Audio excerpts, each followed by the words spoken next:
इंदौर में प्रवासी भारतीय सम्मेलन के समापन के बाद आज से ग्लोबल इन्वेस्टर समिट का आगाज हो गया है।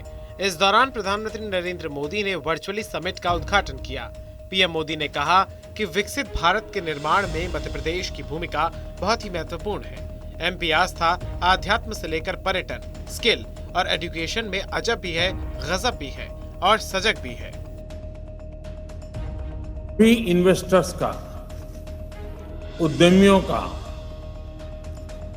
बहुत बहुत स्वागत है।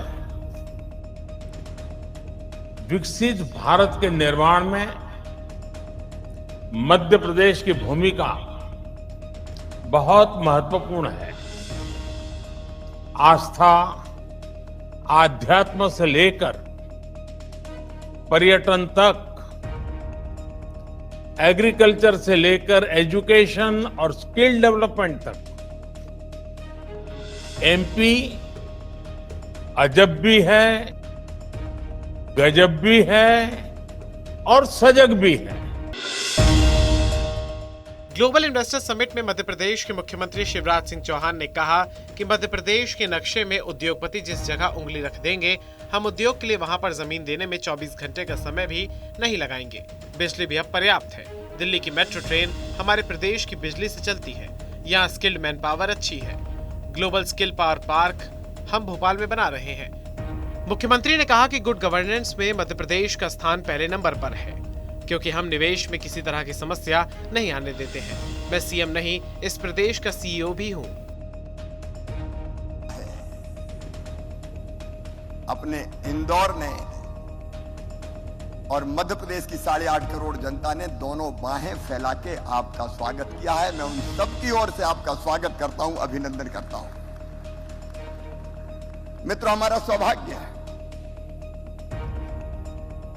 भारत के प्रधानमंत्री श्रीमान नरेंद्र मोदी जी परसों भी इसी मंच पर आशीर्वाद देने पधारे थे प्रवासी भारतीय सम्मेलन में, और आज भी ग्लोबल इन्वेस्टर समिट का वर्चुअल उद्घाटन माननीय प्रधानमंत्री जी कर रहे हैं। भोपाल में करणी सेना परिवार का आमरण अनशन और धरना चौथे दिन भी जारी है। संगठन ने पुलिस कमिश्नर से जम्बूरी मैदान में सम्मेलन के लिए 1 दिन की अनुमति ली थी, लेकिन संगठन के 5 पदाधिकारी और समर्थक बिना अनुमति आम रास्ता रोककर महात्मा गांधी चौराहे पर आमरण अनशन पर बैठे हैं। धरना और अनशन को लेकर प्रदेश के गृह मंत्री नरोत्तम मिश्रा ने चर्चा करने की बात कही है। वहीं कांग्रेस प्रदेश अध्यक्ष कमलनाथ ने शिवराज सरकार को कटघरे में खड़ा किया है। वो हमारे अपने हैं, कोई गैर नहीं। हम भाइयों में कोई आपस में बैर नहीं। बड़ी सौहार्दपूर्ण वातावरण में चर्चा करेंगे, उनसे आग्रह करेंगे, निवेदन करेंगे। तो मेरी मान्यता है कि हमारे स्वजन है, माने। ये इशू सरकार का और करनी सेना का है। शासन, प्रशासन, सरकार, मुख्यमंत्री को सबसे चर्चा करनी चाहिए। अब 3 दिन से जो बैठे हुए लोग हैं उनसे आप चर्चा ना करें, ये कौन सा न्याय है? और चर्चा करके मैं भी करता था, बहुत सारे ग्रुप आते थे, तरह तरह के ग्रुप आते थे, मैं सबसे चर्चा करता था, तो बात समझ में आती है। पर ये चर्चा ना करना कि मैं निंदा करता हूं। करणी सेना के बाद अब मध्य प्रदेश में भीम आर्मी ने भी मोर्चा खोल दिया है। भीम आर्मी ने ऐलान किया है कि अगले महीने भोपाल के दशहरा मैदान में चंद्रशेखर रावण आरक्षण के समर्थन में ऐतिहासिक रैली करेंगे। साथ ही 2023 विधानसभा चुनाव लड़ने का भी ऐलान किया है।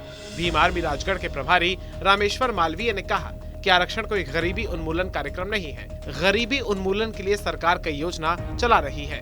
मामला सामाजिक अधिकार का है। हजारों सालों से बहुजनों को आर्थिक, सामाजिक, राजनीतिक रूप से बहिष्कृत किया गया। हम समाज में अपना प्रतिनिधित्व मांग रहे हैं। हम भीख नहीं मांग रहे हैं, अपना अधिकार मांग रहे हैं। हजारों साल तक हमें अपने अधिकारों से वंचित रखा गया, अब और नहीं।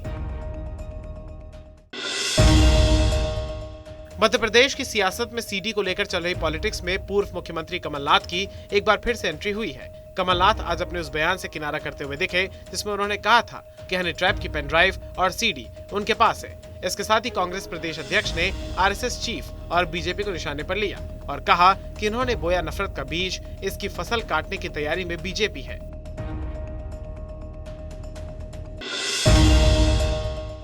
छत्तीसगढ़ में इस साल विधानसभा के चुनाव होने हैं। खराब परफॉर्मेंस वाले विधायकों की टिकट कट सकता है। शुरुआती सर्वे के आधार पर पार्टी ने विधायकों को सुधार का आखिरी मौका दिया है। मुख्यमंत्री भूपेश बघेल ने कहा, अगर स्थिति सुधरेगी तो किसी का टिकट क्यों काटेंगे, लेकिन स्थिति नहीं सुधरी तो फिर पार्टी तय करेगी।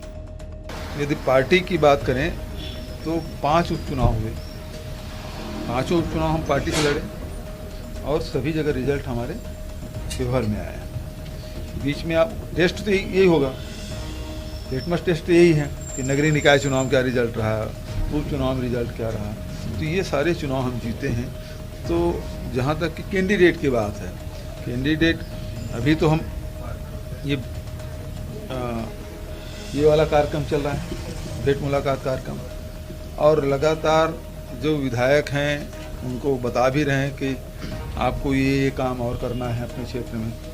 तो स्थिति सुधरेगी तो टिकट किसी क्यों काटेंगे, जिसकी नहीं सुधरी तो फिर पार्टी तय करेगी।